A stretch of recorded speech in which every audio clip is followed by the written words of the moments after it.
کسی سلطنت میں ایک بادشاہ رہتا تھا۔ اس بادشاہ نے ایک طوطا پال رکھا تھا جس سے وہ بہت پیار کرتا تھا۔ طوطا بھی اپنے بادشاہ پر جان نچھاور کرتا تھا۔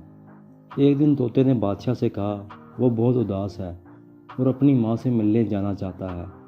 بادشاہ نے طوطے کی بات سنی اور خوشی خوشی اسے اجازت دے دی اور طوطا اڑ کر اپنی ماں کے گھر پہنچ گیا۔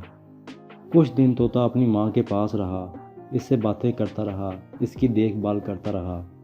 ایک دن اس کی ماں نے اسے بتایا کہ یہاں پر ایک سیب کا درخت ہے جس کے بارے میں مشہور ہے کہ جو بھی اس درخت کا پھل کھاتا ہے وہ ہمیشہ زندہ رہتا ہے، ہمیشہ کے لیے جوان اور تندرست رہتا ہے۔ طوطے نے سوچا کیوں نہ وہ یہ پھل اپنے بادشاہ کے لیے لے کر جائے تاکہ اس کا بادشاہ ہمیشہ کے لیے زندہ رہے۔ طوطے نے اس درخت سے ایک سیب اتار کر اپنی چونچ میں پکڑ لیا اور بادشاہ کے محل کی طرف پرواز کرنے لگا۔ راستے میں شام ہو گئی تو وہ سیب کو ایک پتھر کے نیچے رکھ کر سو گیا۔ رات کو ایک سانپ نے آ کر اس سیب کو کاٹ لیا جس کی وجہ سے وہ سیب زہریلا ہو گیا، لیکن طوطے کو اس بات کا پتہ نہ چل سکا۔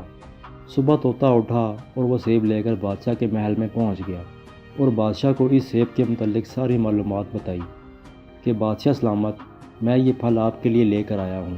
اس پھل کے بارے میں مشہور ہے کہ جو یہ پھل کھاتا ہے وہ ہمیشہ زندہ رہتا ہے۔ بادشاہ یہ سن کر خوش ہوا اور حیران بھی۔ اس نے تجربہ کے طور پر تھوڑا سا سیب کاٹ کر اپنے کتے کو کھلایا۔ چنانچہ وہ سیب زہریلا تھا تو کتا وہ سیب کھاتے ہی مر گیا۔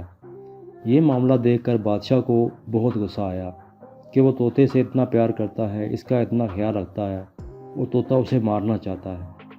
چنانچہ بادشاہ نے اس طوطے کو مار دینے کا حکم دے دیا اور اس طوطے کو مار دیا گیا۔ بعد میں بادشاہ نے اس زہریلے سیب کو کہیں دور پھینکوا دیا۔ کچھ ہی عرصہ گزرا تھا کہ اس سیب میں موجود بیجوں سے ایک پودا اگ آیا جو ایک بڑا درخت بن گیا۔ بادشاہ نے اپنی سلطنت میں حکم جاری کر دیا کہ سلطنت میں موجود کوئی بھی فرد اس درخت کا پھل نہیں کھا سکتا، کیونکہ جو بھی یہ پھل کھائے گا وہ مر جائے گا۔ ایک دن اس درخت کے پاس سے ایک بوڑھی عورت کا گزر ہوا جسے اس درخت کے بارے میں معلوم نہ تھا۔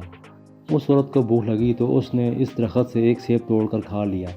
سیب کھاتے ہی وہ عورت جوان ہو گئی۔ لوگوں نے جب یہ سب دیکھا تو اس عورت کو پکڑ کر بادشاہ کے پاس لے گئے۔ بادشاہ کو جب اس عورت کے بارے میں یہ معلوم ہوا تو بادشاہ کو طوطے کی بات یاد آ گئی اور وہ زاروں کو تار ہونے لگ گیا کہ اس سے جلد بازی میں بہت بڑی غلطی ہو گئی۔ اس نے طوطے کی بات جاننے کی کوشش ہی نہ کی اور فوراً طوطے کو قتل کروا دیا۔ دوستو، ہم میں سے بھی اکثر لوگ اس بادشاہ کی طرح ہوتے ہیں جو جلد بازی میں غلط فیصلے کر لیتے ہیں، بات کی اصل تحقیق کرتے ہی نہیں۔ کوئی بھی کسی کے بارے میں ہمیں کچھ کہتا ہے، ہم اس کی بات پر یقین کر لیتے ہیں اور جلد بازی میں فیصلہ کر کے اپنا بہت بڑا نقصان کر لیتے ہیں۔ لہٰذا ہمیں چاہیے کہ کوئی بھی فیصلہ کرنے سے پہلے ہم اس بات کی مکمل طرح چھان بین کر لیں اور خود کو اور دوسروں کو اپنے غلط اقدام سے بچائیں۔